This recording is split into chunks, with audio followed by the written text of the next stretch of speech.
Temos corações em chamas essa noite já? Amém? Amém. Então, para esses corações em chamas, eu quero fazer uma pergunta. Vocês se sentem preparados para a morte? Alguém aqui tinha uma expectativa de uma revelação do Senhor, ou uma curiosidade mesmo, de revelação do Senhor da maneira ou o dia que você possivelmente vai morrer? Eu sou formada em medicina, acho que a maioria que sabe, né? Mas eu sou formada em medicina e eu trabalho nessa fase da minha carreira, assim, em sala vermelha de emergência. O que isso significa? Eu trabalho na emergência com um monte de paciente grave. E isso faz com que eu pegue muitas pessoas, assim, na iminência da morte mesmo delas. É óbvio que isso enche meu coração de temor e muitas vezes ansiedades mesmo antes de eu ir para o trabalho, por questões de que, se eu estou lidando com uma pessoa na iminência da morte dela, a minha expectativa é que eu possa ser usada pelo Senhor ao máximo possível para talvez tirá-la dessa morte. Está falhando? Ou para ajudar ela a passar por esse momento da melhor maneira possível. A gente vai ler um texto essa noite que eu queria que vocês abrissem lá em Filipenses, capítulo 1, que foi escrito por uma pessoa que passou por vários riscos, por várias adversidades, por várias fases e etapas na vida dele, vivendo intensamente para Jesus, e que no meio dessas adversidades, ainda assim, ele glorificava o Senhor Jesus, e a sua vida foi impactante como um testemunho, um ensino sobre nós. Eu vou fazer uma oração, vocês abriram aí, Filipenses capítulo 1, versículo 20. Eu vou fazer uma oração e aí a gente lê esse texto juntos, entendendo que esse alguém que escreveu esse versículo, essa passagem, era alguém que, vivendo intensamente para Jesus, ele se sentia preparado para a morte, e a gente percebe isso em cada palavra que ele escreveu. Vamos orar? Jesus, muito obrigada, Senhor, por essa noite. Obrigada pelo privilégio que a gente tem de poder ler a sua palavra, Senhor. Obrigada pelo privilégio da gente estar aqui nesse retiro, pelo privilégio de cada palavra que o Senhor já tem falado ao nosso coração, Jesus. Muito obrigada, Senhor, porque o Senhor tem transformado as nossas vidas, meu Deus, e o Senhor tem feito isso com a sua misericórdia, com a sua graça abundante, Senhor. Como isso tem impactado a nossa história, Senhor. Eu oro nesse momento querendo te pedir, Espírito Santo, em nome do Senhor Jesus, vem sobre esse lugar, Senhor, e tira a venda dos nossos olhos, Senhor. Senhor, que a tua serva inútil nesse momento não atrapalhe a tua obra, mas o Senhor flua em poder, Espírito Santo, em revelação, e aplica essa palavra ao nosso coração, Senhor. A gente precisa dessa palavra viva, transformando a nossa mente, transformando o nosso ser e usando a gente, Senhor, para a obra do Senhor Jesus sobre a nossa vida e sobre esse mundo de trevas, Senhor. Então, que seu nome seja glorificado aqui sobre esse lugar, Jesus. Revela a sua palavra sobre os nossos corações essa noite, e que em tudo o Senhor seja glorificado, Jesus. É em teu nome poderoso que eu oro, Senhor. Amém. Minha ardente expectativa e esperança é que em nada serei envergonhado, mas que com toda ousadia, como sempre também agora, Cristo será engrandecido no meu corpo, quer pela vida, quer pela morte. Porque para mim, o viver é Cristo e o morrer é lucro. Para mim, o viver é Cristo e o morrer é lucro. A carta aos Filipenses, ela foi escrita como um todo, assim, dando um contexto geral, no intuito de encorajar os filipenses a permanecerem firmes na fé, a cultivarem nas suas vidas e na sua comunidade a união, a humildade e a alegria mesmo no meio das adversidades, uma fé firme e forte no meio das adversidades, e essa alegria mesmo no serviço cristão. Durante o período que essa carta foi escrita, apesar de toda a alegria e o fogo que o Paulo demonstra aqui com o que está escrito, ele escreveu isso enquanto estava preso em Roma. O contraste entre as palavras de encorajamento de Paulo nesses versículos e nessa carta, ao longo de toda essa carta, inclui uma declaração de rendição a Jesus poderosa, mesmo diante do fato em que ele estava preso, o que é uma parada absurda, desculpa, gente, eu acho, assim. Pensar que no meio de toda essa dor, ainda assim, o coração dele vibrava em alegria, vibrava em encorajamento aos outros irmãos, Sem dúvida, isso para mim parece loucura.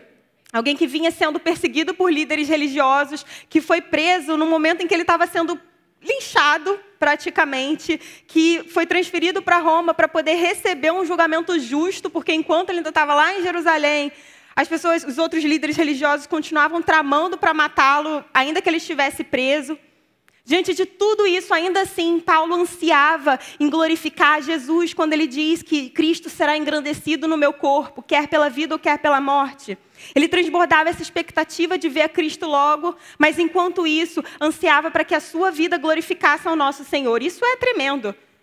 Isso é o poder de Deus, o poder de conseguir fazer com que a gente continue glorificando ao Senhor Jesus em meio a toda essa luta, em meio a todas as adversidades. O que a gente consegue entender e tirar dessa declaração de Paulo é que a vida dele, o seu testemunho, era para a gente o exemplo de que ao entregar a vida para Jesus, tudo se torna sobre ele. O viver é Cristo. Tudo se torna para a glória dele. E a recompensa é ele próprio. Entregue aqui para a gente, no presente e na eternidade. Porque a morte é lucro. Ao entregar a vida para Jesus, tudo se torna sobre ele, para a glória dele, e a recompensa é ele próprio para a gente, aqui e na eternidade. No tempo que Jesus andou entre os seus discípulos, ele nos disse: busque em primeiro lugar o reino de Deus e a sua justiça, e todas essas coisas lhe serão acrescentadas. Todas essas coisas, no contexto que Jesus declarou isso, era comer, beber, o que se vestir, coisas que nós corremos atrás ainda hoje em dia, né? É óbvio. E a vida de Paulo foi um testemunho vivo de obediência a isso, de buscar em primeiro lugar o reino de Deus e considerar e acreditar nas palavras de Jesus que o restante seria acrescentado, que o restante, mesmo que seja lícito, porque é lícito, ainda assim será secundário diante da gente buscar Jesus. Testemunhar um trecho desse da vida de Paulo precisa encorajar a gente nesse momento a fazer uma autoavaliação. Parar mesmo com um minuto de silêncio, mas um pouco menos, por favor, para a gente observar como que a gente tem vivido a nossa vida. Será que a nossa vida expressa essa rendição a Jesus e essa ansiedade por glorificar a Cristo em todas as circunstâncias? Será que expressa um desapego pelas coisas desse mundo e um coração cheio de expectativa pela eternidade?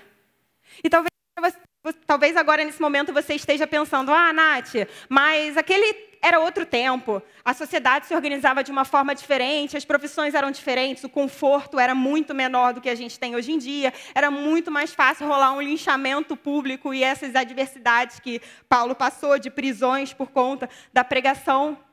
Ah, mas, gente, eu não preciso nem ir tão longe de falar, obviamente, o que está acontecendo no Oriente Médio e as perseguições que continuam acontecendo. Se você for ousado o suficiente, você vai colocar uma blusa de Jesus, pegar uma bandeira e cantar louvores sobre Jesus no campus de história da UF. E você vai descobrir que isso vai acontecer com você também. A gente não precisa ir muito longe.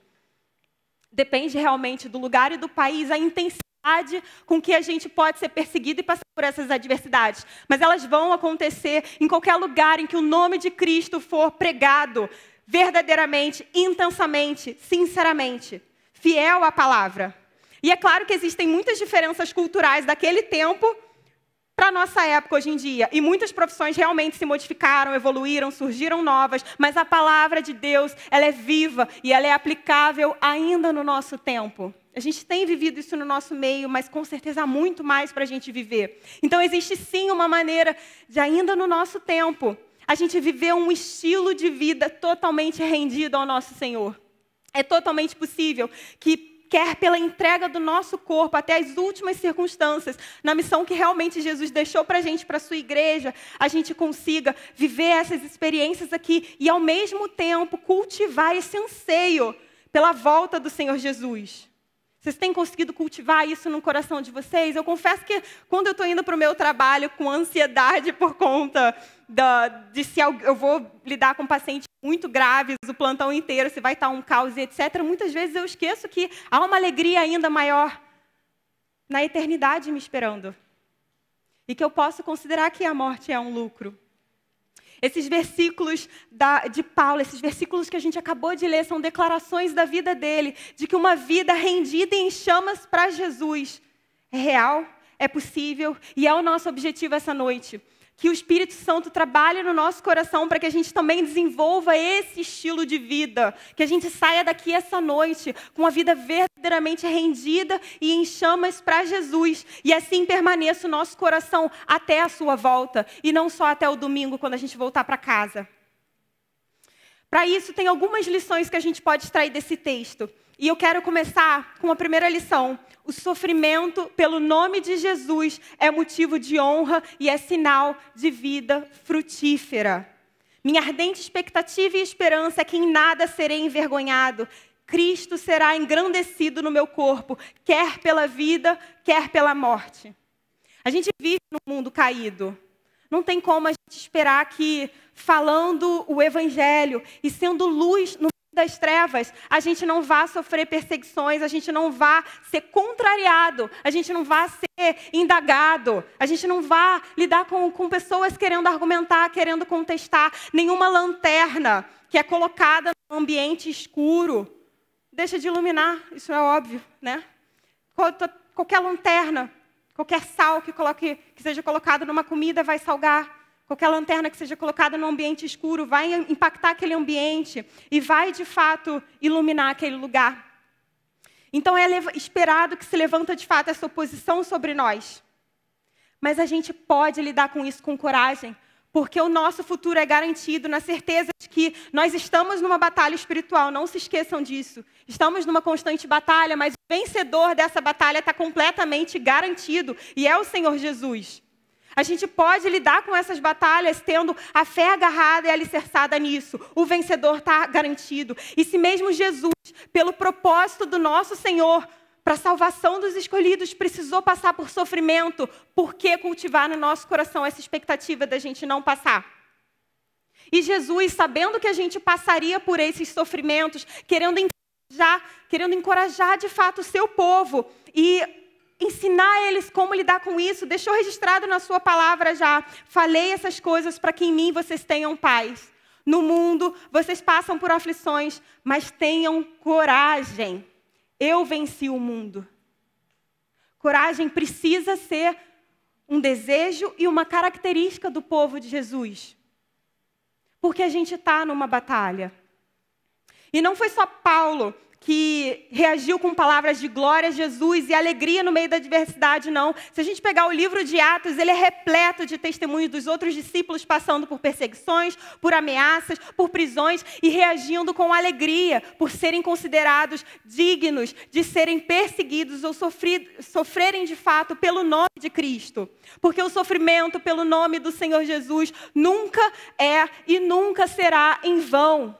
O nosso Deus tem um propósito também, segue na sua grandiosidade, gerar glória para Ele nesses propósitos também de perseguições.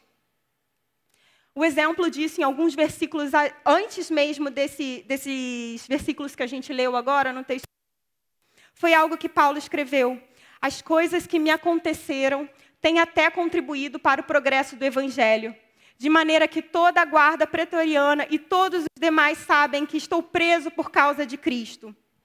E os irmãos, em sua maioria, estimulados no Senhor por minhas algemas, ousam falar a palavra com mais coragem. Porque vocês receberam a graça de sofrer por Cristo, e não somente de crer nele. Seguir Jesus de perto vai contra a nossa mentalidade instintiva de autopreservação. Existe uma natureza nossa, de fato, que busca por segurança. É a mentalidade, de fato, que envolve fugir de correr riscos. Mas entender que a vida não é mais sobre nós mesmos é necessário. A vida é sobre negar a nós mesmos a partir do momento que a gente passa a crer em Jesus. Que o caminho da salvação também apresenta riscos e não risco de a gente perder a salvação. Não, não é isso. Mas de perdermos coisas, de perdermos laços, de fato, de perder a nossa própria vida terrena, tendo algo muito mais valioso garantido. A vida espiritual na eternidade com Jesus. Tá falhando? O que eu faço agora? Desliga? Calma aí, gente. Desligou? Vamos. Então, diante disso, da gente encarar que viver essa vida que vai envolver perder coisas, é nesse momento que a gente se agarra também ao que vem pela eternidade. Eu conheci Jesus e entreguei a minha vida para Jesus de 2012 para 2013, especialmente no Retiro de Carnaval de 2013. Nesse período, eu fiquei em torno de uns 5 meses, mais ou menos ainda, glória a Deus, conseguindo frequentar a igreja.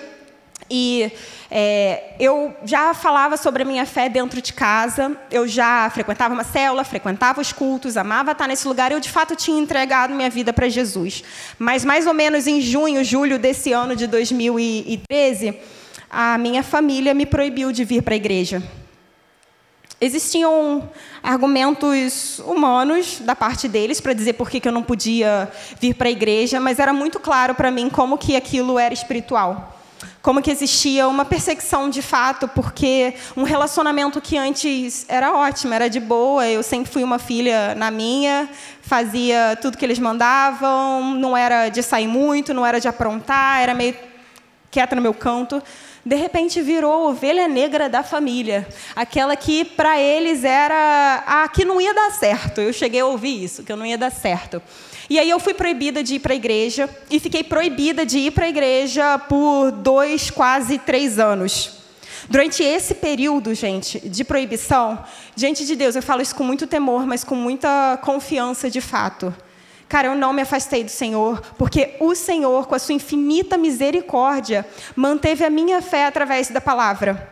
Eu testemunho isso com frequência assim na célula, a galera da minha célula sabe dessa história, mas durante todo esse período em que eu fui proibida de ir para a igreja e das células, eu acompanhava os cultos ainda online, mas era o meu relacionamento com Jesus através da palavra que me fez viver experiências absurdas assim, e amadurecimento de fé, ainda que eu estivesse isolada. No caso, eu não estava completamente isolada, porque os meus irmãos que sabiam que eu estava passando por isso continuavam me mandando mensagem, continuavam me apoiando de longe, mas foi durante todo esse período de 2 anos que eu vivi, acho que uma das maiores e mais intensas lutas espirituais e perseguições dentro de casa. Mas a cada briga, a cada ameaça que eu sofria, a cada opressão que eu sofria, dos meus pais de fato falando, você não tem idade para ter uma fé, você não sabe o que você está fazendo, isso é enganação, e atacando mesmo a minha fé.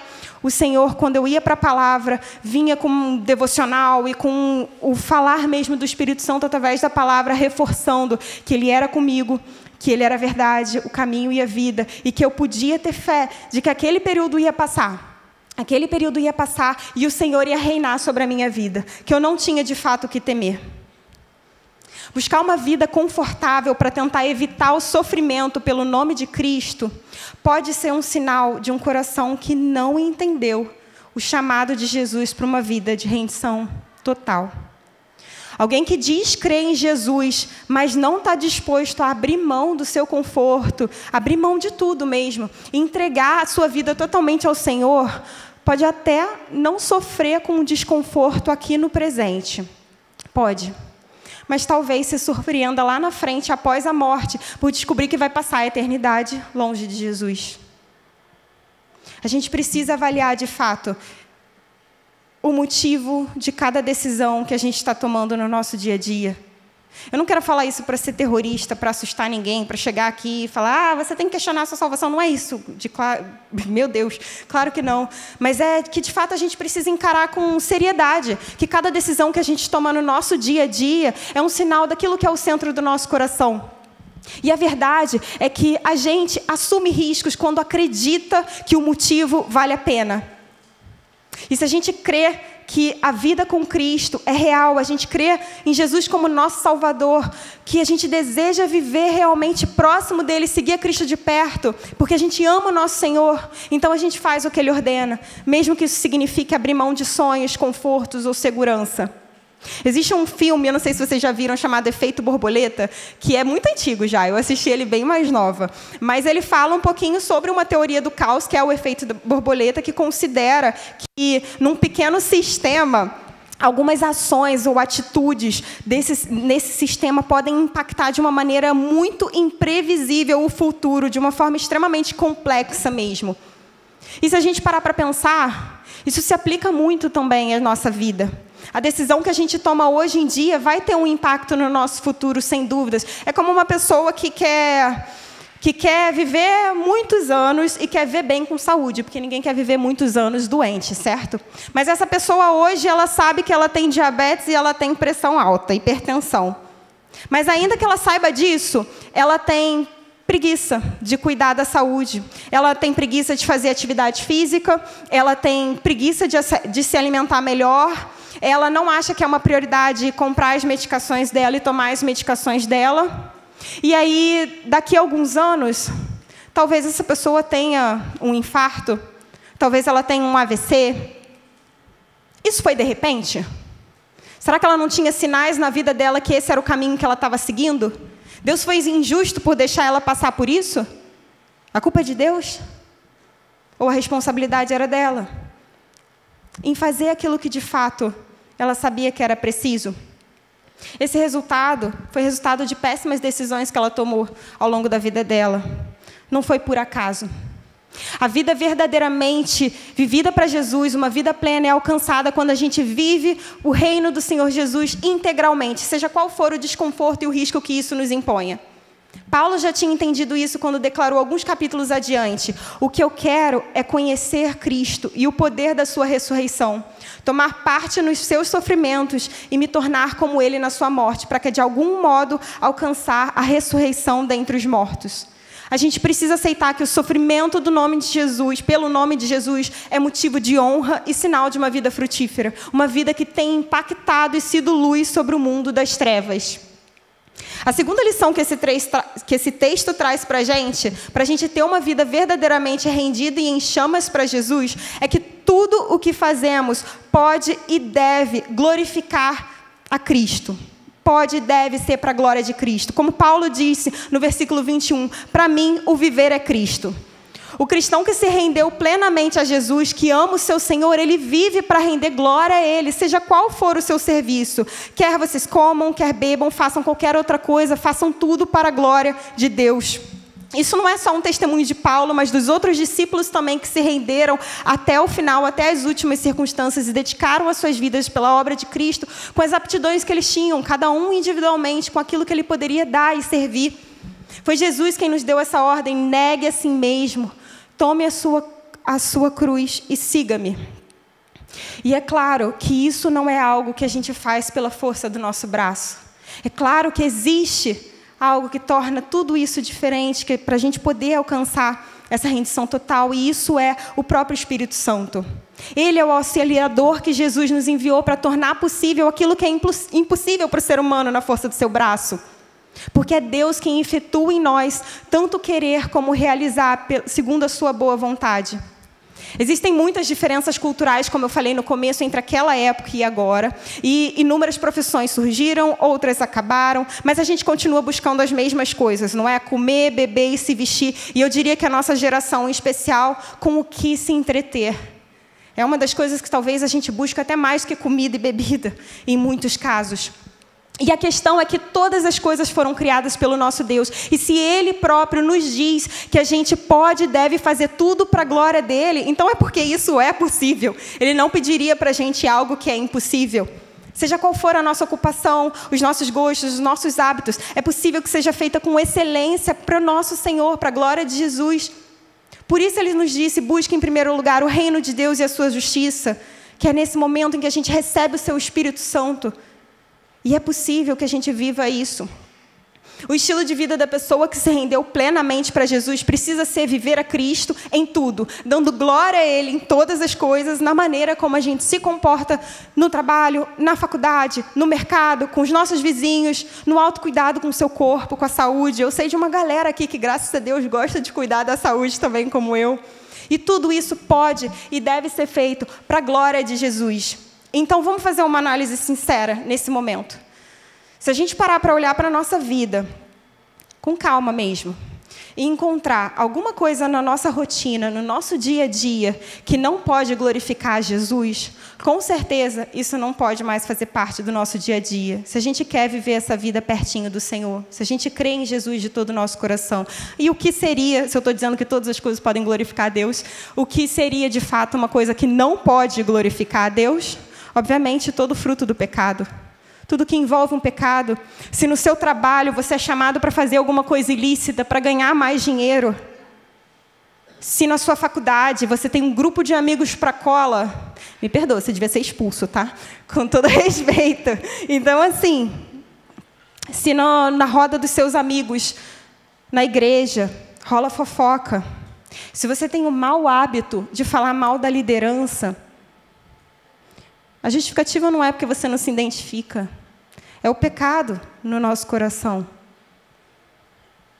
Se a gente briga com a nossa família de uma maneira intempestiva, se a gente se ira e ao invés de apaziguar essa ira, a gente deixa extravasar, tudo isso é pecado. E eu falo isso com muito temor, como alguém que vive uma batalha constante ainda dentro de casa. Infelizmente, ainda a minha família não se converteu, mas eu creio que em nome do Senhor Jesus no futuro vai. E eu sei que é um desafio enorme a gente passar por tudo isso, mantendo a santidade, mas é exatamente com a ajuda do Espírito Santo que a gente pode fazer isso. Então, cara, se você vive isso daqui, algum desses pecados que eu citei, e diz crer em Jesus, saiba que isso não glorifica a Deus, e é hora de você abandonar. É hora da gente abandonar qualquer pecado no nosso dia a dia, porque isso faz com que a gente exista fora do nosso propósito de vida, que é glorificar a Deus. Se a gente permite que pecados continuem existindo no nosso dia a dia, se a gente percebe esses pecados e continua sendo negligente com isso, então a gente está existindo fora do nosso propósito de glorificar a Deus. E aí me diz, o que adianta colecionar esses tesouros, essa fama, esse dinheiro no trabalho ilícito? O que adianta a gente acumular todas essas riquezas no nosso dia a dia? Ter milhares de experiências sexuais para aqueles que têm vivido um namoro que não seja santo, um namoro que tem tido relações sexuais antes do casamento. Se a gente não pode levar nada disso para a eternidade, pelo contrário, essas coisas vão acabar com a gente. Eu sei que é difícil para a nossa mentalidade caída entender a profundidade disso. A nossa mente ela é muito limitada diante do tamanho, da grandeza, da glória do nosso Senhor e da capacidade dele de superar muito mais as nossas limitações humanas, porque ele não é humano, ele é um Deus todo-poderoso. Mas ainda assim, todas essas coisas terrenas que tanto tentam persuadir a gente, a nossa carne tanto ambiciona, todas essas coisas são insignificantes diante da grandeza de viver a eternidade na presença de Jesus. Aquilo que a gente cultiva e valoriza aqui na terra é aquilo que a gente ama. Por isso o próprio Senhor nos disse, ajuntem tesouros nos céus, onde a traça e a ferrugem não corroem, onde ladrões não escavam nem roubam, porque onde estiver o seu tesouro, aí estará também o seu coração. Acumular tesouros no céu é viver uma vida pela capacitação do Espírito Santo para a glória de Jesus, abandonando cada um dos pecados, pregando o Evangelho, servindo o reino de Cristo, com o que você tiver para dar, com os recursos que o Senhor tiver te provido, cada um de uma maneira diferente. O que Deus estiver te abençoando, assim como aquela viuvinha que deu de todas as moedas que ela tinha, e Jesus considerou essa como a maior oferta daquele dia, daquele momento. Dentre todos os recursos que o Senhor tem nos dado, aquele que talvez não, com certeza, é o menos palpável, mas o mais valioso é o nosso tempo. E talvez seja o mais escasso. Por isso, com quem, com o que ou onde a gente decide gastar o nosso tempo, expressa se a gente tem investido ou desperdiçado e se temos que nos preocupar ou não sobre onde a gente vai passar a nossa eternidade. Como C.S. Lewis disse uma vez, tudo que não é eterno é eternamente inútil. Tudo que não é eterno é eternamente inútil. Existe um filme, Deus Não Está Morto, que eu acho que a maioria já deve ter visto, eu não tenho certeza. Eu não vou pedir para levantar a mão, porque Marcão acabou com isso no último culto do Gol. Mas esse filme, Deus Não Está Morto, eu vi pouco tempo depois que eu me converti. E eu confesso que teve uma cena em especial que me impactou demais. Assim, eu nunca esqueci essa cena. Para quem assistiu, talvez reconheça. Para quem não, vai ser um spoiler. Me perdoa. Mas assiste depois, que vai ser muito melhor do que eu contando. Nessa cena final, tem uma senhorinha na história que tem Alzheimer. E tem, separadamente, um CEO muito rico, de uma empresa, que não importa qual, mas com muita fama, que o cara é muito importante e que ele, durante todo o filme, tem um comportamento bastante arrogante, bem mesquinho e tal. E nessa cena final, esse CEO vai visitar essa senhora. Nesse momento, a gente descobre que ele é filho dela. E ele vira para ela e fala que você, que foi a pessoa mais bondosa que ele já conheceu, mais fiel a Deus, que mais orou, que mais foi sábia, terminou daquele jeito. Ele estava menosprezando a doença dela. E aí ele mesmo vira para ela e diz: e eu, que sou a pior pessoa que eu conheço. Essa foi a declaração dele sobre ele mesmo. Eu sou a pior pessoa que eu conheço, mesquinho e egoísta. Tenho muito sucesso. Sou cheio de dinheiro, de fama, tenho tudo que eu quero. Eu sou realizado. E aí, naquele momento, aquela senhora, iluminada pelo Espírito Santo, com certeza, ela virou para ele numa seriedade, assim, e disse: às vezes, o diabo coopera com as pessoas para que elas vivam a vida sem problemas, porque não quer que elas recorram a Deus. Então, o diabo coopera com as pessoas para que elas vivam a vida sem problemas, para que não recorram a Deus. E a vida, para elas, é como uma cadeia. O seu pecado é como uma cadeia, uma jaula, em que a porta está aberta. Só que tudo dentro dessa cadeia é lindo, é confortável. Então, ela não quer sair. Ela não tem necessidade de sair. Até que um dia o tempo se esgota. A porta dessa cela se tranca. Daí é tarde demais. É tarde demais. Uma vez que a gente crê em Jesus, a gente não pode deixar que os desejos da nossa carne voltem a dominar sobre nós, voltem a definir a nossa vida. Tudo que a gente faz pode e deve ser para a glória do nosso Senhor Jesus, intencionalmente, integralmente, com a ajuda do Espírito Santo. Isso é possível, sim. E a terceira lição que Paulo nos ensina com esse texto é que se nós entregamos a vida para Jesus, a gente não deve temer a morte. Se entregamos a vida para Jesus, não devemos temer a morte. Paulo chama a morte de lucro, ainda no versículo 21, lucro. E um pouco mais à frente, nos versículos 22 e 23, ele desabafa um dilema com a gente. Entre ficar e continuar vivendo uma vida frutífera com a igreja para a glória de Jesus, ou partir e finalmente poder estar com Cristo, o que ele chama, o próprio Paulo chama de incomparavelmente melhor. A vida que verdadeiramente vale a pena depois de um encontro com Cristo é sim uma vida que é vivida intensamente para Jesus e seus propósitos, de uma forma ousada, de uma forma radical, se importando com o que o Senhor se importa, se dedicando ao que o Senhor se dedicou. Mas o ponto é que, com a morte, a gente vai viver o que é incomparavelmente melhor. Incomparavelmente melhor. Porque a promessa do que vem pela frente, já dada pelo Senhor Jesus para nós, é essa. É que a eternidade vai ser muito melhor. E a gente não tem o que se apegar aqui nessa terra, a não ser a Cristo. Que o nosso apego seja a Cristo. E eu quero deixar uma coisa muito clara aqui, tá? Essa daqui não é uma fala para que a gente viva a nossa vida de uma maneira completamente negligente, sem cuidado com o valor da nossa própria vida. Não é isso. Não é. Não é sobre uma vida ser desperdiçada, não é sobre a gente se arriscar em vão, não é. É que a gente tem uma vida com um propósito muito claro, revelado pelo próprio Senhor Jesus, antes de ascender aos céus, depois que ele ressuscitou e teve um encontro com os seus discípulos, que foi: vão e façam discípulos de todas as nações, batizando-os em nome do Pai, do Filho e do Espírito Santo e ensinando-os a guardar todas as coisas que eu tenho ordenado a vocês. Existe uma grande missão que a gente recebeu o privilégio de participar. Não é uma missão que depende da gente, mas que a partir do momento que a gente crê em Jesus, o Senhor deu para a gente como missão, deu para a gente como privilégio. É dar a nossa vida para a pregação do Evangelho, para a salvação das pessoas à nossa volta, assim como Jesus se entregou por nós. Paulo entendia isso muito bem, por isso que ele disse no versículo seguinte, 24, por causa de vocês é mais necessário que eu continue a viver.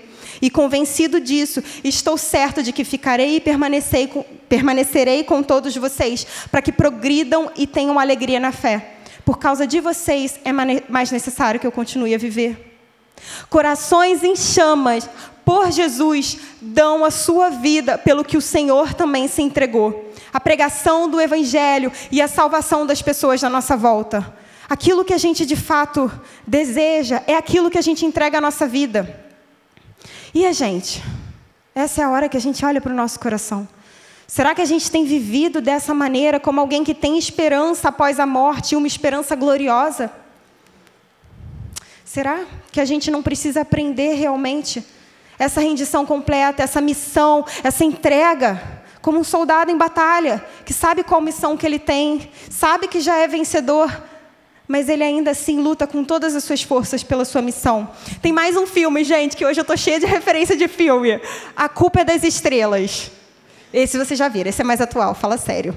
A Culpa é das Estrelas tem um casal, para quem não viu, mais um spoiler, me desculpa.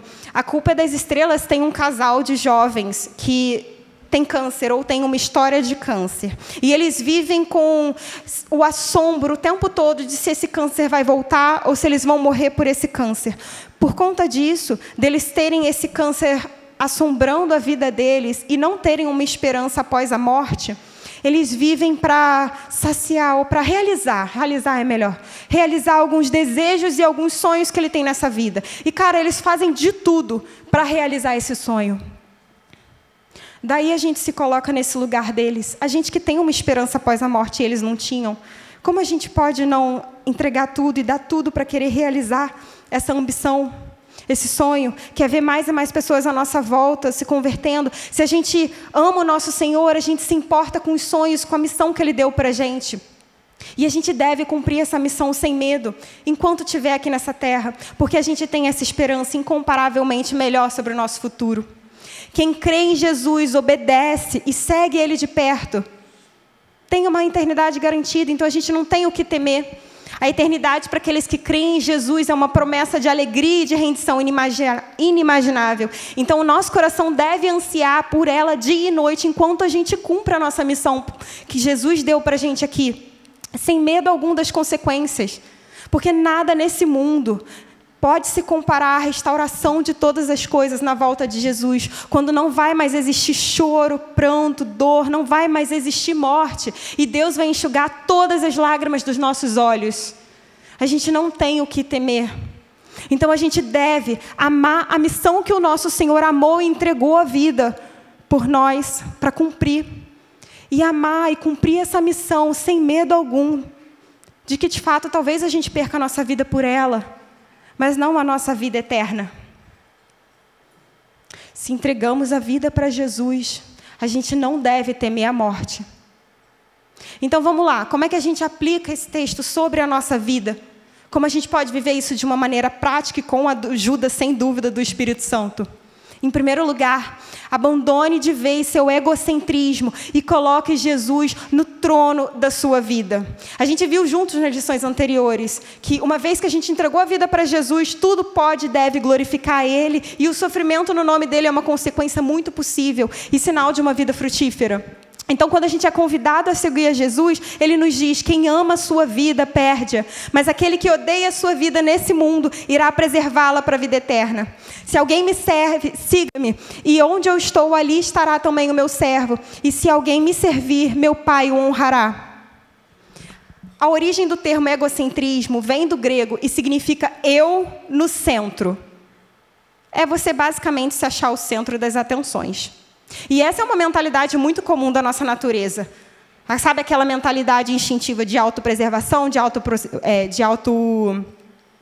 esqueci a palavra, mas autopreservação e de buscar o conforto? O eu é o que norteia todas essas decisões. Ele é o centro do nosso coração quando essa é a mente que a gente cultiva. E antes de conhecer Jesus, essa era a mente que a gente tinha. Mas quando a gente conhece a Jesus, a partir daí tudo muda. É impossível o egocentrismo conviver com o reinado de Jesus na nossa vida. Ou o eu está no centro, ou Jesus. É um ou outro. O Senhor não divide a sua glória. Então, entregar a vida para Jesus envolve entender que a vida para Ele tem riscos, tem desconfortos, o sofrimento pelo nome dEle é, sim, uma consequência possível, principalmente se a gente estiver sendo luz no meio das trevas. Mas a gente precisa abandonar o antigo ego, o antigo eu, o egocentrismo, porque Jesus é o centro de tudo, o Salvador e o Rei. Tudo isso vem pela esperança que a gente tem da liberdade em Jesus, a liberdade do domínio do pecado. É a partir daí que a gente consegue viver o poder do Senhor Jesus cada vez mais, o agir do Espírito Santo, os milagres em transformar os pecados que antes a gente caía. A vida com Jesus, a partir do momento que a gente crê nele, não envolve a gente não pecar. A gente vai cair, a gente vai viver tropeços, mas nesses tropeços, o Senhor cada vez mais nos forja, nos amadurece. O Espírito Santo nos ensina, nos relembra cada coisa que Jesus nos ensinou, que Jesus revelou. Então, cada decisão nossa tem que cooperar para que a gente se aproxime cada vez mais de Deus. A decisão, se você receber uma oferta de trabalho, e essa oferta de trabalho vai te levar para longe da sua comunidade de fé. A oferta de trabalho que você teve te envolve você ir para um lugar que não tem uma igreja saudável, não tem uma igreja que mesmo você pesquisando você tem encontrado. Você vai ser uma ovelha solta aí sozinha? Acho que é Marcão que fala isso, né? Que a ovelha vira petisco para lobo sozinha. É isso que vai acontecer se a gente basear as nossas decisões simplesmente em recursos humanos. Se você está no Enem agora e aí acabou de sair um monte de faculdade, acho que deve ter um SISU agora na metade do ano, né? Saiu com a sua nota maravilhosa, um monte de faculdade que você poderia ir e você está encantado com alguma que é longe e esse lugar não tem uma igreja saudável, você vai para lá sozinho, esperando ser um cristão sozinho e se manter firme na fé sozinho. Não. Cada decisão da nossa vida importa, como aquele efeito borboleta, para a circunstância final. E é a partir da decisão do hoje, colocando Jesus no centro, que a gente pode descansar na certeza que a gente tem vivido perto do nosso Senhor. E a gente vai seguir na eternidade com o nosso Senhor. A segunda aplicação é: clame diariamente para se encher do Espírito Santo e pela sua obra de santificação. Só é possível viver para a glória de Deus com a ajuda do Espírito Santo, sem dúvida. Os discípulos eram seres humanos como nós. Pedro era um pescador, Mateus era um coletor de impostos. Paulo estava batendo palma para o assassinato de Estevão. Estava emitindo cartas para a perseguição dos outros discípulos. Esse era o Paulo que a gente leu agora, pronto para entregar a vida para Jesus, pronto para morrer para Jesus. Só o Espírito Santo é capaz de regenerar uma vida assim. Só o Espírito Santo foi capaz de, no nome de Jesus, regenerar a minha vida, que não queria saber de nada de Jesus. Mas fui, graças a Deus, abençoada pela infinita misericórdia e paciência do Senhor comigo, em usar a vida de amigas minhas do colégio para pregar o Evangelho para mim, e para eu, finalmente, depois de muita luta e muita resistência, aceitar ir numa célula, aceitar ir num culto, e o Senhor trabalhar sobre a minha vida. Como aquela pessoa que perseguia as pessoas e estava pronto para ver a morte dos outros discípulos, é alguém que agora exultava pela pregação do Evangelho com alegria, em meio ao próprio sofrimento. É tudo pela obra poderosa do Espírito Santo, com a entrega genuína do seu coração para Jesus, mudando o centro da sua vida. Em João 14, Jesus nos disse: se vocês me amam, guardarão os meus mandamentos, e eu pedirei ao Pai, e Ele lhes dará outro Consolador, a fim de que esteja com vocês para sempre. Mas o Consolador, o Espírito Santo, que o Pai enviará em meu nome, esse ensinará a vocês todas as coisas, e fará com que se lembrem de tudo o que eu lhes disse. A vida de Paulo é tão impactante para a gente, expressa tanto fogo, tanto poder do Espírito Santo, um coração de fato em chamas, porque era uma vida que se importava com o que tinha valor para Cristo. Estava disposto a abrir mão das coisas que eram inúteis para o reino do Senhor Jesus e clamava diariamente pela ajuda do Espírito Santo para isso, para ser capaz disso, se entregava totalmente para a sua obra. As nossas orações são igualmente ouvidas pelo Senhor, para que a gente possa viver nessa intensidade. A vida de Paulo mostrava para a gente um coração alinhado com os propósitos de Deus, um coração cheio do Espírito Santo, que Jesus chamou de auxiliador e consolador e enviou para a gente. O próprio Paulo nos disse: estou certo de que aquele que começou a boa obra em vocês há de completá-la até o dia de Cristo Jesus. E, cara, como a gente tem um monte de testemunho no nosso meio do Senhor fortalecendo a gente. Para as meninas que estavam no Go Uma aqui na quinta-feira, cara, o que o Senhor tem feito no nosso meio, fortalecendo a gente em meio à dor, fortalecendo a gente para abandonar pecados, fortalecendo a gente para pregar com perseverança para a nossa família. Quantas coisas o Senhor tem feito no nosso meio através do seu Espírito Santo. Então a gente deve clamar cada vez mais. Eu tenho inúmeras experiências no meu trabalho, quando estava um caos. Eu sentava para orar e falava: Senhor, está um caos, vai todo mundo morrer aqui, me ajuda. E o Senhor vinha. E eu falava isso com muita humildade mesmo, e com muito temor, porque era muito paciente e grave ao mesmo tempo. E o Senhor vinha e me capacitava e melhorava a condição clínica de um paciente, melhorava a condição de outro, e glória a Deus, eles iam melhorando, e ia acontecendo um mover, e eu vivo testemunhando isso na minha célula. Cara, o Senhor age no meu trabalho de uma maneira tremenda. Não sou eu, é o Senhor, porque Ele se importa e participa de cada detalhe daquele que se rende totalmente a Ele. A gente precisa, de fato, clamar cada vez mais pelo Espírito Santo e pela sua obra de santificação sobre a nossa vida. E a terceira aplicação desse texto sobre nós é: ore sem medo, para que a salvação dos perdidos e a volta de Jesus sejam o mais breve possível. A gente deve ansiar por isso, porque Jesus nos deu uma promessa de retorno sobre a nossa eternidade. E ela é grandiosa o suficiente para tirar todo o nosso medo da morte. E além disso, Ele nos deu uma missão. Então, que o anseio pela volta de Jesus, mas o amor pela missão que Ele nos deu, nos mova a orar cada vez mais pelos perdidos, cada vez mais sem medo. Se você acha que depois de conhecer Jesus, o que Ele espera de você é só que você se comporte bem, pelo amor de Deus, não. Eu já pensei isso antes, com muito constrangimento e com muita vergonha, e o Senhor, glória a Jesus, iluminou a minha mente e a minha vida. Mas eu me vejo várias vezes caindo nesse pecado de novo, numa vida confortável. Sabe, naquela rotina de que vou lá, vou acordar, vou para o meu trabalho, e vou para a célula, e vou para lá, e vou para cá, e não preguei o Evangelho. Que vergonha, que constrangimento. Não, que constrangimento. A gente está numa guerra, que a gente já tem um vencedor, como eu falei, garantido, mas as batalhas seguem acontecendo e vidas ainda precisam ser salvas, serem resgatadas. É óbvio que isso não é mérito meu, nem seu, nem nosso, quando a gente prega o Evangelho, mas é uma coparticipação que o Senhor nos deu o privilégio. E Paulo entendia isso muito bem, considerava isso mais necessário, o motivo pelo qual ele deveria permanecer ainda com a igreja, mesmo que a eternidade e encontrar Jesus fosse incomparavelmente melhor. O Senhor nos comissionou essa missão que precisa parar de ser negligenciada. A gente precisa pregar o Evangelho. A gente precisa orar pelos perdidos. A gente precisa ambicionar essa missão, levar ela a sério e desejar viver cada vez mais esses testemunhos de, cara, ver as pessoas se convertendo no nosso meio, ver as pessoas entregando a vida para Jesus. Como aconteceu com a minha vida quando alguém pregou insistentemente para mim. Como a gente tem um monte de testemunhos aqui de gente que não conhecia Jesus. Eu sei que, nesse momento, isso vai quebrar um pouco de paradigmas.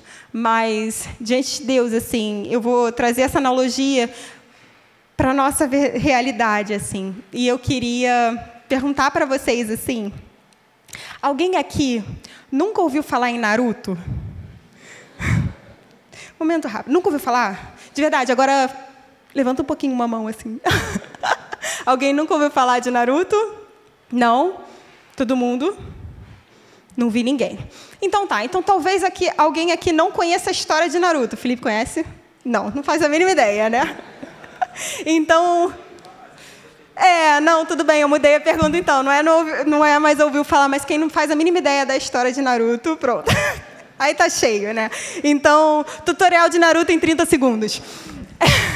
Muito rápido. Naruto, a realidade de Naruto se passa no mundozinho ninja, tá bom? E os países são chamados de vila. Naruto era um órfão rejeitado por toda essa vila.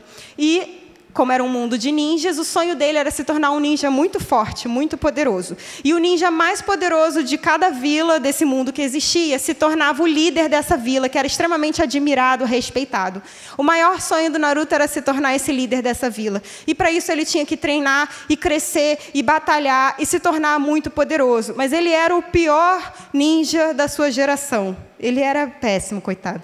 E aí, além dele ser o mais fraco, extremamente rejeitado e órfão, ele tinha um rival, que era o melhor ninja da turma, porque, né, ele tinha que mirar alto. E aí, a partir desse momento, eles eram rivais, mas começaram a trabalhar juntos e, com o tempo, foram se tornando melhores amigos. Rivais, melhores amigos. Competiam entre si com tudo.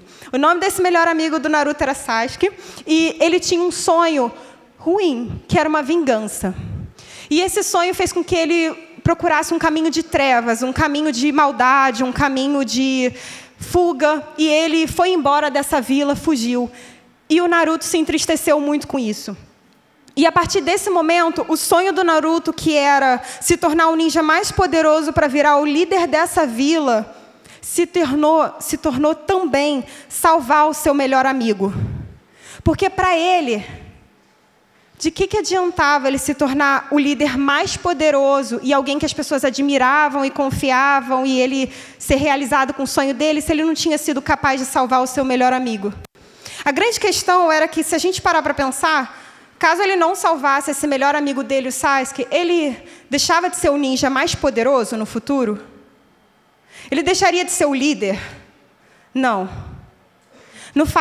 De fato, no final lá do anime, gente, ele vira o líder mais poderoso. E ele batalha, ele sofre muito, ele perde um braço e ele salva esse amigo.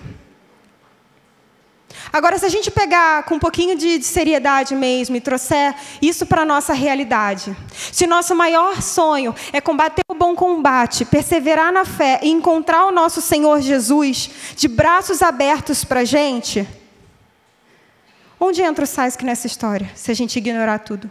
Se nós formos como Naruto e olharmos para os nossos amigos aqui na realidade, que não conhecem a Jesus e que estão caminhando no mundo de trevas, afundando cada vez mais, o fato da gente não pregar o evangelho para ele faz com que a gente perca a salvação e não realize o nosso sonho no final de abraçar Jesus? Não, não faz. Mas e a responsabilidade que a gente recebeu do Senhor de participar da salvação dos nossos queridos?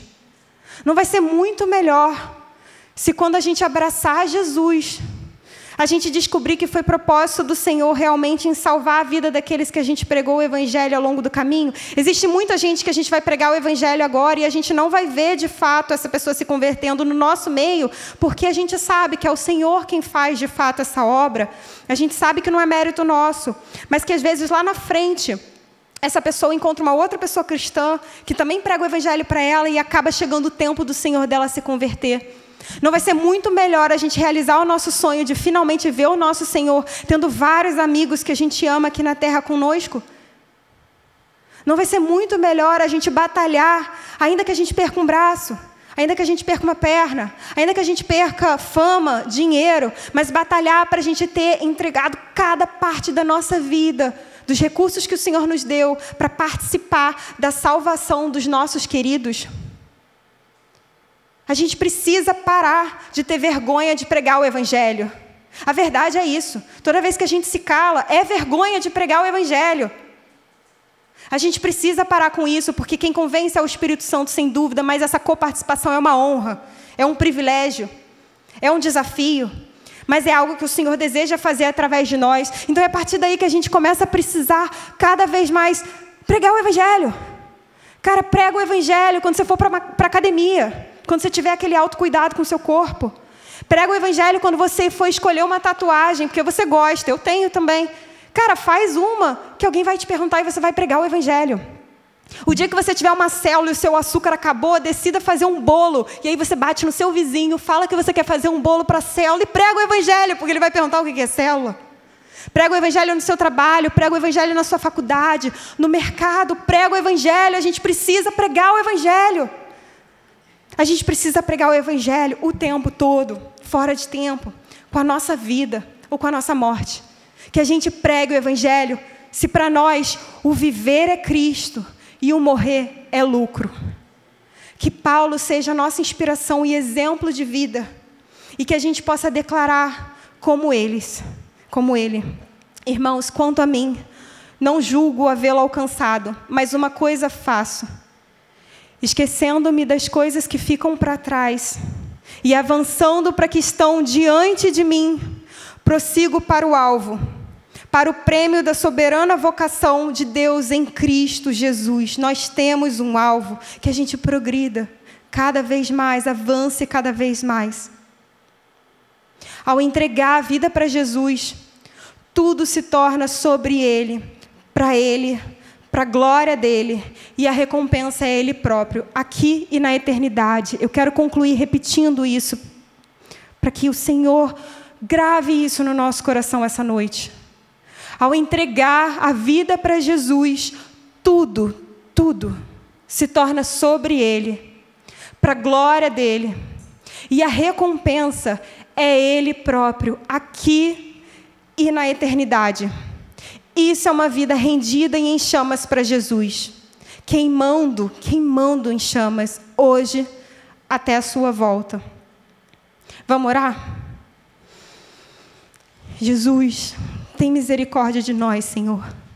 Jesus, tem misericórdia de nós, Senhor, que somos pecadores e que precisamos do Seu mover e do derramar do Seu Espírito Santo, Senhor, para abandonar os nossos pecados, para abandonar o nosso egocentrismo, Senhor, para abandonar tudo que tem impedido a gente de pregar o Evangelho, de amar o que o Senhor ama, de entregar a nossa vida totalmente, Senhor. Eu oro em Teu nome poderoso, Senhor, para que mais uma vez essa noite, Espírito Santo, a gente prostre o nosso coração diante de Ti, Senhor. Nos faz entregar mais uma vez essa noite, Espírito Santo, toda a nossa vida, Senhor. O Senhor é o único que sonda os nossos corações, Espírito Santo. Então eu te peço em nome do Senhor Jesus, sonda o nosso coração essa noite, Senhor, e vê onde a gente tem pecado. Sonda os nossos corações essa noite, Espírito Santo, e vê o que a gente tem retido, Senhor. A gente deseja abandonar mesmo essas coisas e entregar tudo para o Senhor Jesus. A gente quer viver a nossa eternidade com o Senhor Jesus. A gente crê que o Senhor Jesus é o caminho, a verdade e a vida. Então, mais uma vez essa noite, Senhor, a gente clama em Teu nome poderoso, que haja salvação aqui nesse lugar, Senhor. Abre os céus, Senhor Jesus, derrama do Seu Espírito Santo, Senhor, e vem, Espírito Santo, nos batizando, Senhor, com Teu poder, com essa profunda entrega, Senhor, com Teu fogo, para que a gente queime hoje e até a eternidade, Senhor. Por favor, perdoa os nossos pecados, Senhor, perdoa até onde a gente tem caído aqui, Senhor, nos fortalece, Espírito Santo, abre os nossos olhos, tira a venda e as escamas dos nossos olhos e cura os nossos corações essa noite, Espírito Santo, em nome do Senhor Jesus, a gente te pede. A gente te ama, Senhor, e a gente deseja viver essa vida de obediência ao Pai, de rendição completa, como o Senhor se entregou naquela cruz, Jesus. E isso só é possível pelo domínio do Seu Espírito Santo em nós. Então, batiza a gente com o Seu Espírito Santo, Senhor. Enche a gente com o Seu Espírito Santo, Senhor. E transforma as nossas vidas, Espírito Santo, em nome do Senhor Jesus, para sempre, Senhor. É em Teu nome poderoso que eu oro, Jesus. Amém.